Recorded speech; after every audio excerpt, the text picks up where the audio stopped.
ಬೆಂಗಳೂರನ್ನೋ ಈ ಒಂದು ಕಾಂಕ್ರೀಟ್ ನಾಡಲ್ಲಿ ಇಂತಹ ಒಂದು ಸ್ಥಳ ಇರೋದು ಒಂಥರ ವಿಚಿತ್ರ ಅನ್ನೋದೇ ಸರಿ. ಯಾಕಂದ್ರೆ ಇಂತಹ ಸ್ಥಳ ಬೇರೆಲ್ಲೂ ನಾವು ಕಂಡಿಲ್ಲ.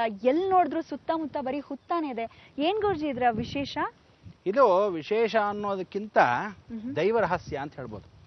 ಈ ದೈವ ರಹಸ್ಯ ಏನಂದ್ರೆ ಸಾಕ್ಷಾತ್ ಕೃಷ್ಣ ಪರಮಾತ್ಮನು ಒಂದ್ಸಲಿ ಬಹಳ ವಿಶೇಷಕರವಾಗಿರ್ತಕ್ಕಂಥದ್ದು ಭೂಲೋಕದಲ್ಲಿ ಕಲಿಯುಗ ಅಂತ ಕರಿತೀವಿ. ಈ ಭೂಲೋಕದಲ್ಲಿ ಕಲಿಯುಗಕ್ಕೆ ಏನು ಅಂದ್ರೆ ಅವನು ಯಾವ ಕಾಲಕ್ಕೂ ಭೂಲೋಕದಲ್ಲಿ ಬಂದಾಗ ಶಿವನ ಆರಾಧನೆಯಲ್ಲಿ ಇರ್ತಾನೆ. ಈ ಶಿವನ ಪೂಜೆಯಲ್ಲಿದ್ದಾಗ ಅವನು ಕೇಂದ್ರ ಬಿಂದುವಾಗಿರ್ತಕ್ಕಂಥ ಕ್ಷೇತ್ರ ಮಹಿಮೆ.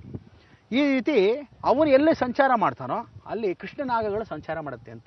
ಸೊ ನಾಗದೇವತೆಗಳಲ್ಲಿ ವಿಶೇಷವಾಗಿರ್ತಕ್ಕಂಥ ಪಾತಾಳದಿಂದ ಬಂದಿರೋದು ಕೃಷ್ಣ ದೇವತೆಗಳಿಗೆ ಬಹಳ ವಿಶೇಷ. ಅದಕ್ಕೆ ಭೂಲೋಕ ಸ್ಪರ್ಶವನ್ನ ಮಾಡತಕ್ಕಂಥ ಈ ಕ್ಷೇತ್ರ ಮಹಿಮೆಯಲ್ಲಿ ನಾವುಗಳು ರಹಸ್ಯ ಅಂತಕ್ಕಂಥದ್ರಲ್ಲಿ ಬಹಳ ವಿಶೇಷ. ಕೃಷ್ಣ ಭೂಮಿಯನ್ನು ಪ್ರತಿಷ್ಠಾಪನೆ ಮಾಡ್ತಾನೆ.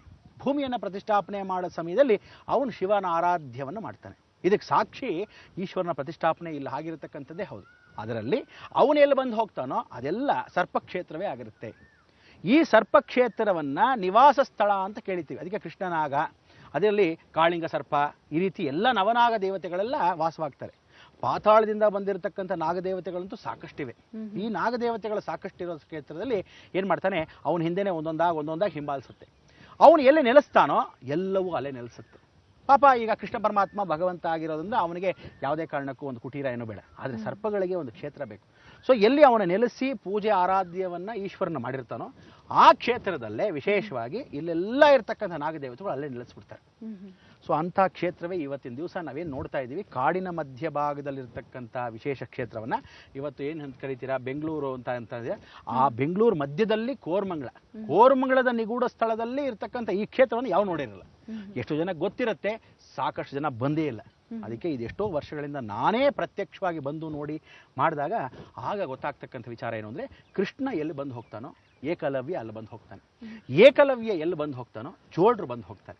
ಚೋಳರು ಎಲ್ಲಿ ಬಂದು ಹೋಗ್ತಾರೋ ವಿಶೇಷವಾಗಿರ್ತಕ್ಕಂಥ ಸಾನ್ನಿಧ್ಯ ಇವತ್ತಿಗೂ ನೆಲೆಸಿರ್ತಕ್ಕಂಥ ಕ್ಷೇತ್ರವೇ. ಇದು ಸತ್ಯ. ಅದಕ್ಕೆ ಕೃಷ್ಣ ಬಂದು ಹೋಗಿದ್ದ ಜಾಗದಲ್ಲಿ ಎಲ್ಲಿ ಈಶ್ವರನ ಪ್ರತಿಷ್ಠಾಪನೆ ಮಾಡ್ತಾನೋ ಈ ರೀತಿ ಹುತ್ತಗಳು ಬೆಳೆಯುತ್ತೆ. ಇದರಲ್ಲಿ ಇನ್ನೊಂದು ರಹಸ್ಯ ಇದೆ. ಕೃಷ್ಣ ಬಂದ ಜೊತೆಗೆ ಅವನ ಜೊತೆಗೆ ಯಾರು ಬರ್ತಾರೆ ಅದನ್ನು ಕೂಡ ತಿಳಿಸ್ಕೊಳ್ಳೋಣ, ಹೋಗಿ ಬರೋಣ. ಖಂಡಿತ ಗುರುಜಿ.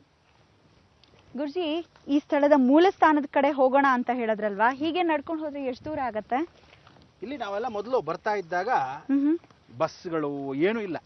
ನಾವು ನಡ್ಕೊಂಡು ಅಲ್ಲಿ ದೂರದಲ್ಲಿ ಎಲ್ಲೋ ಇಳ್ಕೊಂಡು ಹೀಗೆ ಬರ್ತಿದ್ವಿ. ಇಲ್ಲಿ ಸಾಕಷ್ಟು ವನಗಳೇ ಇತ್ತೆ ಹೊರತು ಯಾವ ಕಾಲಕ್ಕೂ ಬಿಲ್ಡಿಂಗು ಮನೆಗಳು ಅನ್ನೋದು ಯಾವ್ದು ಇರಲ್ಲ. ಆದ್ರೆ ಹೀಗೆ ನಡ್ಕೊಂಡ್ ಬಂದಿರೋ ಸ್ಥಳದಲ್ಲಿ ಒಂದಷ್ಟು ದೂರ ಅಂದ್ರೂ ಮೇನ್ ರೋಡ್ ಇಂದ ಏನಿಲ್ಲ ಅಂದ್ರೂ 4-4.5 ಕಿಲೋಮೀಟರ್ ಆಗ್ಬಿಡುತ್ತೆ. ಸೊ ಈ 4.5 ಕಿಲೋಮೀಟರ್ ದಿವಸ ನಾವು ನಡ್ಕೊಂಡು ಹೋದಾಗ ಆ ದೇವಸ್ಥಾನ ಮಧ್ಯಭಾಗದಲ್ಲಿ ಬರೋ ಅಷ್ಟರಲ್ಲಿ ಇಂಥ ಜಾಗದಲ್ಲಿ ಇದೆಯಾ ಅನ್ಸುತ್ತೆ ನಮಗೇನೆ. ಅದು ಬಹಳ ವಿಶೇಷ. ಗುರುಜಿ, ಹಾಗೆ ಈ ಸ್ಥಳಕ್ಕೆ ಯಾವ ವಿಶೇಷ ದಿನ ಬರಬೇಕು ಮತ್ತೆ ಏನೆಲ್ಲ ಬೇಡಿಕೆಗಳನ್ನ ಶಿವನ್ ಮುಂದೆ ಇಡಬೇಕು? ಇಲ್ಲಿ ಸಾಧಾರಣವಾಗಿ ಏನು ಅಂದ್ರೆ ಶಿವರಾತ್ರಿನೇ ವಿಶೇಷ ಶಿವನಿಗೆ ಅಂತ ಹೇಳ್ತೀವಿ. ಕಾರ್ತಿಕ್ ಮಾಸ ಅಂತ ಕರಿತೀವಿ ಸುಬ್ರಹ್ಮಣ್ಯನಿಗೆ. ಹುತ್ತಗಳ ಜಾಗ ಅಂದ್ರೆ ನಾಗ ಪ್ರತಿಷ್ಠಾಪನೆಗೆ ನಾಗಪಂಚಮಿ, ವಿಶೇಷವಾಗಿ ಗಣೇಶನಿಗೆ ಚೌತಿ ಅಂತೀವಿ. ಸೊ ಹಾವಿನ ಕ್ಷೇತ್ರ ನಿಗೂಢವಾಗಿರೋದ್ರಿಂದ ಅಮ್ಮನವರು ಅಂತ ಕೂಡ ಕರಿತೀವಿ ಹಳ್ಳಿಯವರು ಸಾಧಾರಣವಾಗಿ. ಅದಕ್ಕೆ ಅಮ್ಮನವರಲ್ಲಿ ಯಾವ್ಯಾವ್ದಾದ್ರೂ ಒಂದು ವಿಶೇಷವಾಗಿರ್ತಕ್ಕಂಥ ಗ್ರಾಮ ದೇವತೆ ಪೂಜೆ, ನಮ್ಮಲ್ಲಿ ಗೌರಿ ಪೂಜೆ ಅಂತದ್ದು ಕೂಡ ಇದ್ದಾಗಲೂ ಕೂಡ ಸಾಕಷ್ಟು ಜನ ಪೌರ್ಣಮಿ, ಅಮಾವಾಸ್ಯೆ ಇಂಥ ದಿವಸಗಳಲ್ಲಿ ಕೂಡ ಇಲ್ಲಿ ಜನಗಳು ಬರ್ತಕ್ಕಂಥ ವಿಶೇಷ. ಅಂದ್ರೆ ಏನು ಅಂದ್ರೆ ಶಿವರಾತ್ರಿಗೆ ಏನಿಲ್ಲ ಅಂದ್ರೂ ಕನಿಷ್ಠ ಪಕ್ಷ ಒಂದು 2-3-5 ಲಕ್ಷ ಜನವರೆಗೂ ಸೇರ್ತಾರೆ.